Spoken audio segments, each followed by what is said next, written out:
ఓం శాంతి 16/3/2026 సాకార ఈశ్వరీయ మధుర మహావాక్యాలు. మధురమైన పిల్లలారా, సద్గతి కొరకు అన్నింటికంటే భిన్నమైన మతం మీకు లభించింది. దేహ ధర్మాలన్నీ త్యజించి ఆత్మ అభిమానులుగా అవ్వండి. నన్ను ఒక్కరినే స్మృతి చేయండి. ప్రశ్న: పరమాత్మ నామ రూపాల నుండి భిన్నంగా ఉన్నారు అని చెప్పే వారిని మీరు ఏ ప్రశ్న అడగవచ్చు? జవాబు: గీతలో అర్జునుడికి అఖండ జ్యోతి స్వరూపము సాక్షాత్కారం అయినప్పుడు అతడు చాలు చాలించండి, నేను సహించలేను మీ రూపాన్ని చూడడాన్ని అన్నాడు అని అంటారు. మరి నామరూపాలకు అతీతుడు అని ఎలా అంటున్నారు అని వారిని ప్రశ్నించండి. బాబా చెప్తున్నారు, నేను మీకు తండ్రిని. తండ్రి రూపాన్ని చూసి పిల్లలు సంతోషిస్తారు, కానీ సహనం చేయలేను అని ఎలా అనగలడు? పాట: మీ ద్వారంలో నిల్చున్నాను. ఓం శాంతి. మేము నిరుపేదలుగా అయ్యాము అని భక్తులు అంటారు. ఓ బాబా, మా అందరి జోలెను నింపండి అని జన్మ జన్మలుగా భక్తులు పాడుతూ ఉంటారు. సత్యుగంలో భక్తి ఉండదు, అక్కడ పావన దేవీ దేవతలు ఉంటారు. భక్తులను దేవతలు అని ఎప్పుడు అనరు. ఎవరైతే స్వర్గవాసులైన దేవీ దేవతలుగా ఉంటారో వారి మళ్ళీ పునర్జన్మలు తీసుకుంటూ నరకవాసులుగా, పూజారులుగా, భక్తులుగా, నిరుపేదలుగా అవుతారు. తండ్రి కూర్చొని పిల్లలకు అర్థం చేయిస్తున్నారు. తండ్రిని గురించి ఒక్క మనిషికి కూడా తెలియదు. తండ్రి వచ్చినప్పుడే తన పరిచయాన్ని ఇస్తారు. భగవంతుడినే తండ్రి అని అంటారు. అందరి భక్తులకు భగవంతుడు ఒక్కరే, మిగిలిన వారందరూ భక్తులే. చర్చికి మొదలైన వాటికి వెళ్తున్నారు అంటే వారు తప్పకుండా భక్తులే కదా. ఈ సమయంలో అందరూ పతిత తమో ప్రధానంగా ఉన్నారు. అందుకే అందరూ పతిత పావన రండి అని పిలుస్తారు. ఓ బాబా, భక్తులైన మా జోలెను నింపండి అని వేడుకుంటారు.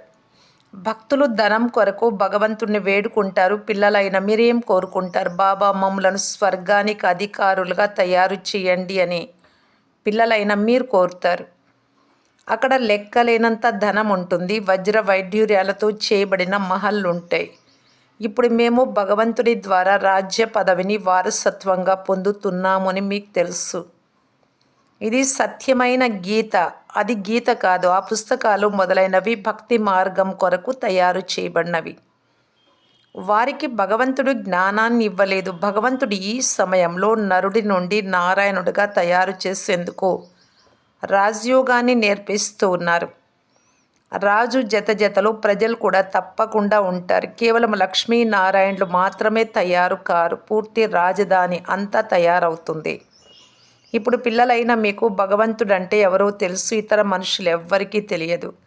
తండ్రి అంటున్నారు, మీరు ఓ గాడ్ ఫాదర్ అని అంటారు కదా. అయితే మీ గాడ్ ఫాదర్ నామము, రూపము, కాలము ఏవో చెప్పండి. భగవంతుడు అంటే ఎవరో వారికి తెలియదు.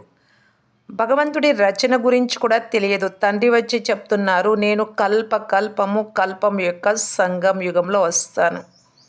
పూర్తి రచన యొక్క ఆది మధ్య అంత్యాల రహస్యాన్ని గురించి రచయిత అయిన నేనే వచ్చి తెలిపిస్తాను.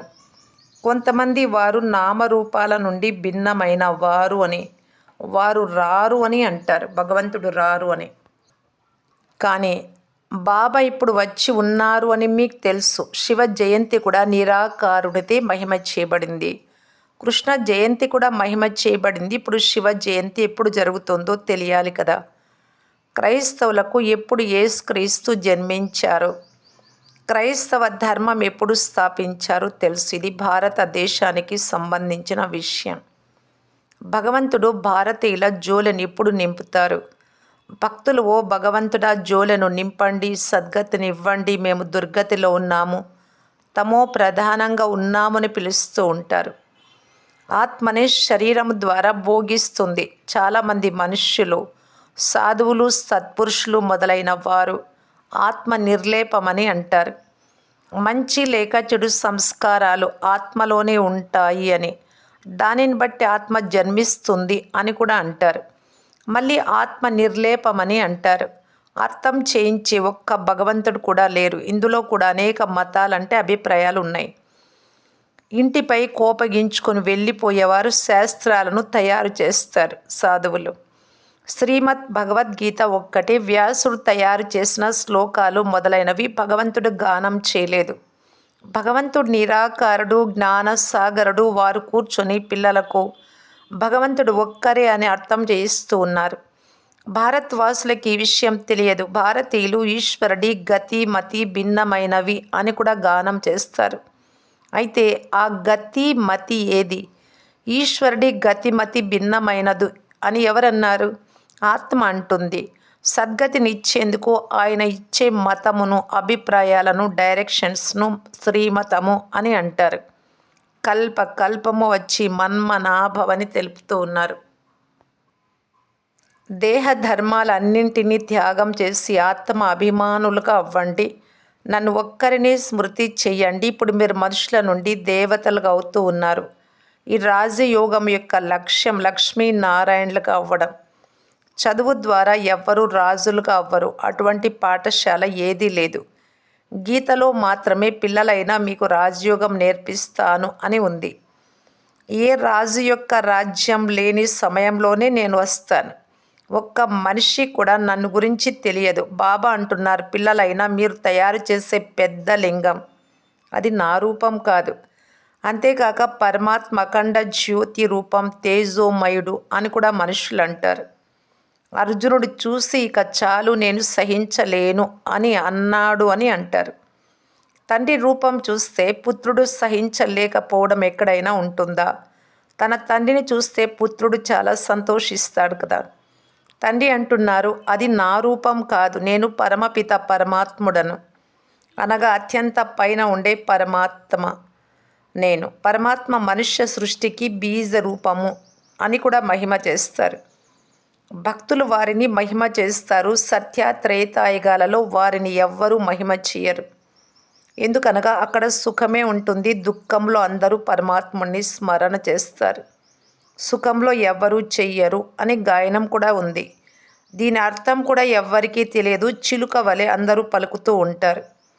సుఖం ఎప్పుడు ఉంటుందో దుఃఖం ఎప్పుడు ఉంటుందో ఎవ్వరికీ తెలియదు. ఇది భారతదేశపు విషయమే. 5000 సంవత్సరాల క్రితం స్వర్గం ఉండేది. త్రేతాయుగంలో 2 కళలు తగ్గుతాయి. సత్య త్రేతాయుగాలలో దుఃఖం అనే పేరే ఉండదు. దాని పేరే సుఖధామం. స్వర్గం అంటూనే నోరు తీయగా అవుతుంది. స్వర్గంలో దుఃఖం ఎలా వస్తుంది? అక్కడ కూడా కంసుడు, జరాసంధుడు మొదలైన వారు ఉండినారు అని అంటారు. కానీ అలా ఉండరు. భక్తులు తీవ్రమైన భక్తి చేస్తే సాక్షాత్కారాలు అవుతాయి అని భావిస్తారు. సాక్షాత్కారం అయితే భగవంతుడు లభించినట్లు భావిస్తారు. లక్ష్మిని పూజించి ఆమె దర్శనమైతే తరించిపోయామని భావిస్తారు. అందులోనే సంతోషం పొందుతారు. కానీ అందులో ఏమీ లేదు. అల్పకాలపు సుఖం లభిస్తుంది. దర్శనమైతే సమాప్తమవుతుంది. ముక్తి జీవన్ముక్తిని పొందలేరు. ఏమీ లభించదు. బాబా మెట్ల చిత్రం ద్వారా అర్థం చేయిస్తున్నారు. భారతదేశం అత్యంత ఉన్నతంగా ఉండేది. భగవంతుడు కూడా అత్యంత ఉన్నతుడు. భారతదేశంలో ఈ లక్ష్మీనారాయణలది అత్యంత ఉన్నతమైన వారసత్వం. స్వర్గం ఉన్నప్పుడు సతో ప్రధానంగా ఉండేవారు. కలియుగ అంతంలో అందరూ తమో ప్రధానంగా అయిపోతారు. పూర్తిగా తమో ప్రధానము, పతితమైపోయాము అని పిలుస్తారు.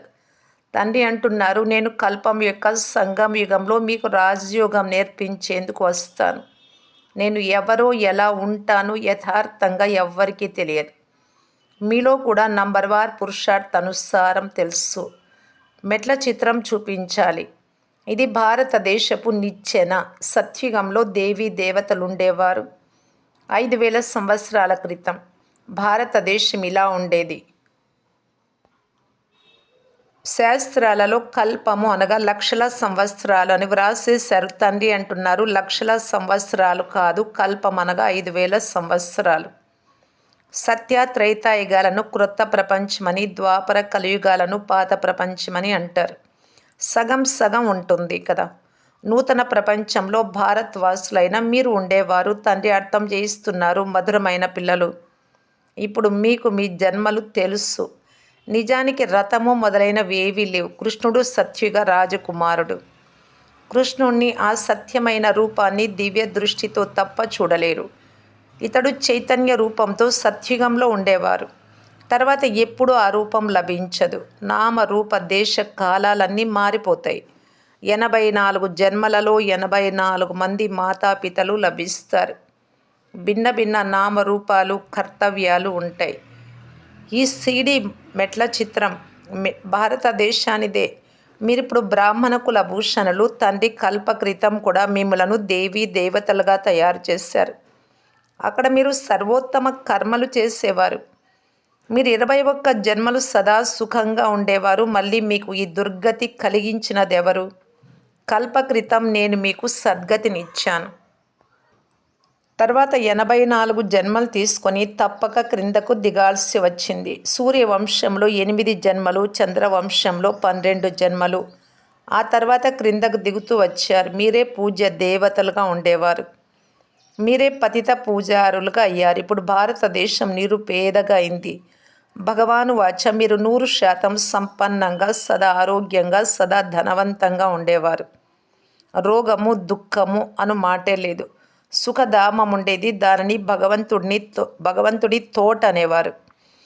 భగవంతుడు తన తోటను స్థాపన చేశారు. ఎప్పుడైతే దేవీ దేవతలుగా ఉండేవారో వారే ఇప్పుడు ముళ్ళుగా తయారయ్యారు. ఇప్పుడు అడవిగా తయారైంది. అడవిలో ముళ్ళు గుచ్చుకుంటాయి.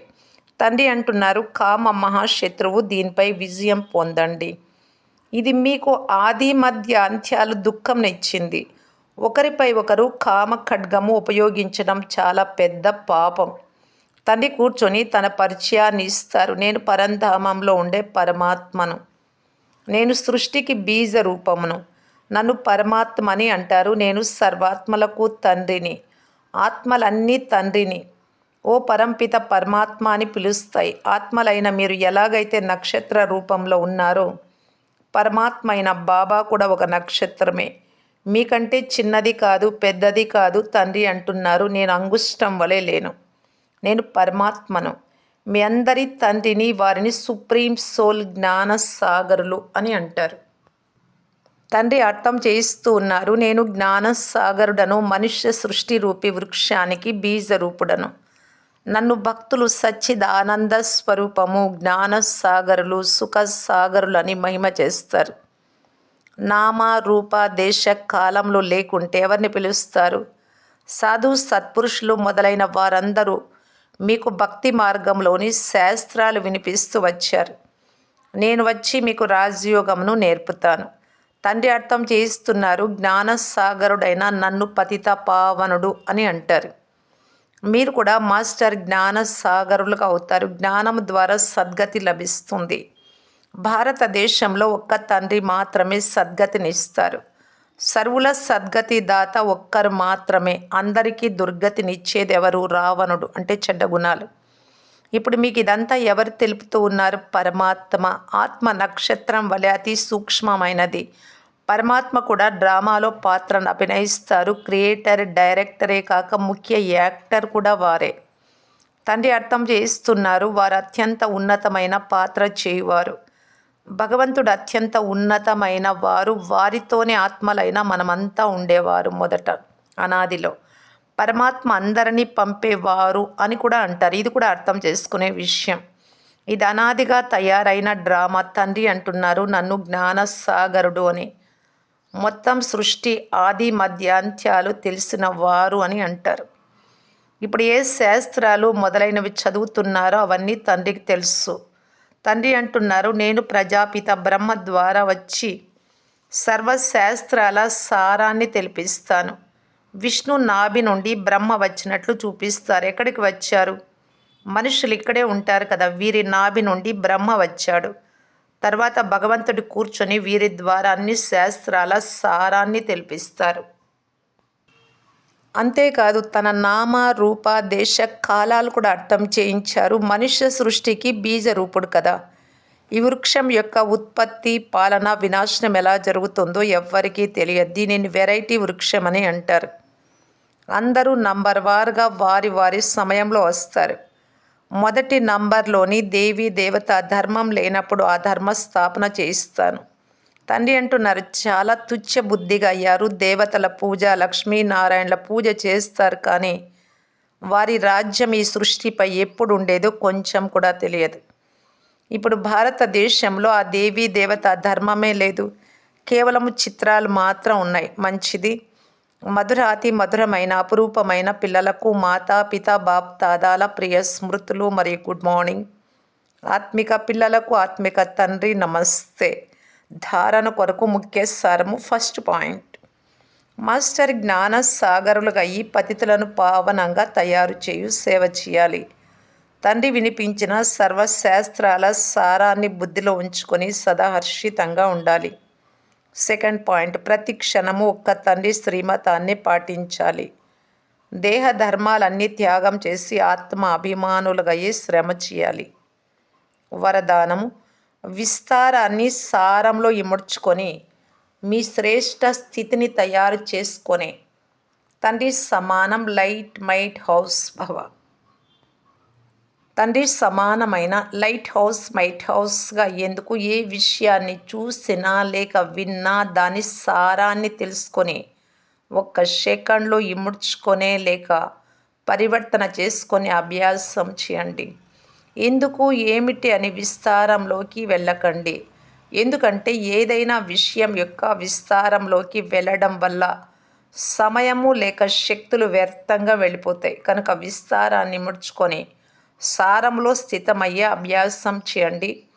దీని ద్వారా అన్య ఆత్మలకు, ఇతర ఆత్మలకు కూడా ఒక్క సెకండ్లో మొత్తం జ్ఞానం యొక్క సారాన్ని అనుభవం చేయించగలరు. స్లోగన్, తమ వృత్తిని శక్తిశాలిగా చేసుకుంటే సేవలో స్వతహాగా వృద్ధి జరుగుతుంది. అవ్యక్త సూచన, నిశ్చయం యొక్క పునాదిని గట్టి చేసుకొని సదా నిర్భయంగా నిశ్చింతగా ఉండటానికి బాప్దాదా తెలియజేస్తున్నారు. ఒకవేళ నిశ్చయము అనే పునాది పక్కాగా ఉంటే సహజ యోగిగా, నిర్మల స్వభావం, శుభభావన యొక్క వృత్తి మరియు ఆత్మిక దృష్టి కలవారిగా ఉంటారు. నిశ్చయం ఉండేదానికి గుర్తులేవి. నడవడిక మరియు ముఖము ద్వారా ప్రతి సమయము సరళత యొక్క ప్రకాశం అనుభవం అవుతూ ఉంటుంది. కనుక ప్రతి ఒక్కరి విశేషతను స్మృతిలో ఉంచుకొని పరస్పరము నమ్మకస్తులుగా ఉంటే వారి మాటల భావం మారిపోతుంది. ఓం శాంతి.